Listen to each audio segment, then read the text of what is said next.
Right, in this example, I'm going to show how to find the age of an object. So we can look at the age of an object based on how much carbon-14 remains.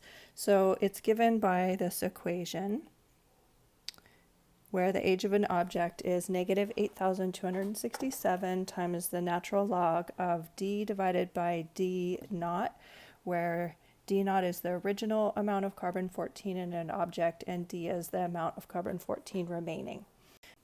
Okay, so if the age, or we need to find the age of an object if the amount of carbon-14 remaining is 87% of the original. Okay, so we have the amount of carbon is 87% of the original, and that would be the d naught. All right, so let's write that as an equation. It's 87%, so we'll put that in decimal form times d naught, and then we can divide both sides by d naught. Okay, so this is going to help us because we do need an expression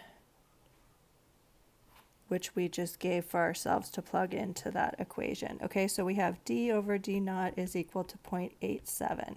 Okay, so we're going to plug that into our equation and solve for our age. Negative 8,267 times the natural log of d over d naught, which in this case is 87. And then we can plug that in, and we've got approximately 1,151 years.